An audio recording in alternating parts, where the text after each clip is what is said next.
And the Lord spoke unto Moses after the death of the two sons of Aaron, when they offered before the Lord, and died. And the Lord said unto Moses, Speak unto Aaron thy brother, that he come not at all times into the holy place within the veil before the mercy seat which is upon the ark, that he die not, for I will appear in the cloud upon the mercy seat.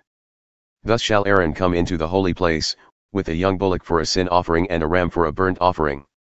He shall put on the holy linen coat, and he shall have the linen breeches upon his flesh and shall be girded with a linen girdle, and with the linen mitre shall he be attired. These are holy garments. Therefore shall he wash his flesh in water, and so put them on. And he shall take from the congregation of the children of Israel 2 kids of the goats for a sin offering and 1 ram for a burnt offering. And Aaron shall offer his bullock of the sin offering which is for himself, and make an atonement for himself and for his house.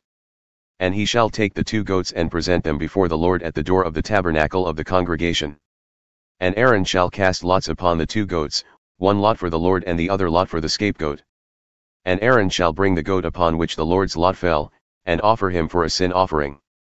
But the goat on which the lot fell to be the scapegoat shall be presented alive before the Lord, to make an atonement with him and to let him go as a scapegoat into the wilderness. And Aaron shall bring the bullock of the sin offering which is for himself, and shall make an atonement for himself and for his house, and shall kill the bullock of the sin offering which is for himself. And he shall take a censer full of burning coals of fire from off the altar before the Lord, and his hands full of sweet incense beaten small, and bring it inside the veil. And he shall put the incense upon the fire before the Lord, that the cloud of the incense may cover the mercy seat that is upon the testimony, that he die not. And he shall take of the blood of the bullock and sprinkle it with his finger upon the mercy seat eastward, and before the mercy seat shall he sprinkle of the blood with his finger 7 times. Then shall he kill the goat of the sin offering that is for the people, and bring his blood within the veil, and do with that blood as he did with the blood of the bullock, and sprinkle it upon the mercy seat and before the mercy seat. And he shall make an atonement for the holy place, because of the uncleanness of the children of Israel and because of their transgressions in all their sins, and so shall he do for the tabernacle of the congregation that remaineth among them in the midst of their uncleanness. And there shall be no man in the tabernacle of the congregation when he goeth in to make an atonement in the holy place until he come out, and has made an atonement for himself and for his household and for all the congregation of Israel. And he shall go out unto the altar that is before the Lord and make an atonement for it, and shall take of the blood of the bullock and of the blood of the goat, and put it upon the horns of the altar round about. And he shall sprinkle of the blood upon it with his finger 7 times, and cleanse it and hallow it from the uncleanness of the children of Israel. And when he hath made an end of reconciling the holy place and the tabernacle of the congregation and the altar, he shall bring the live goat.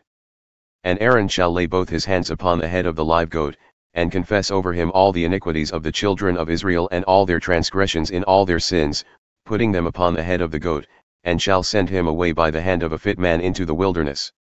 And the goat shall bear upon him all their iniquities unto a land not inhabited, and he shall let go the goat in the wilderness. And Aaron shall come into the tabernacle of the congregation, and shall put off the linen garments which he put on when he went into the holy place and shall leave them there.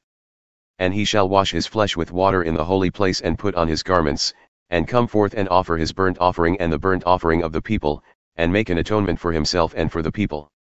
And the fat of the sin offering shall he burn upon the altar. And he that let go the goat as the scapegoat shall wash his clothes and bathe his flesh in water, and afterward come into the camp. And the bullock for the sin offering and the goat for the sin offering, whose blood was brought in to make atonement in the holy place, shall one carry forth outside the camp, and they shall burn in the fire their skins and their flesh and their dung. And he that burneth them shall wash his clothes and bathe his flesh in water, and afterward he shall come into the camp. And this shall be a statute forever unto you, that in the 7th month on the 10th day of the month, ye shall afflict your souls and do no work at all, whether it be one of your own country or a stranger who sojourneth among you. For on that day shall the priest make an atonement for you to cleanse you, that ye may be clean from all your sins before the Lord. It shall be a Sabbath of rest unto you, and ye shall afflict your souls, by a statute forever. And the priest, whom he shall anoint and whom he shall consecrate to minister in the priest's office in his father's stead, shall make the atonement, and shall put on the linen clothes, even the holy garments. And he shall make an atonement for the holy sanctuary, and he shall make an atonement for the tabernacle of the congregation and for the altar, and he shall make an atonement for the priests and for all the people of the congregation. And this shall be an everlasting statute unto you, to make an atonement for the children of Israel for all their sins once a year. And he did as the Lord commanded Moses.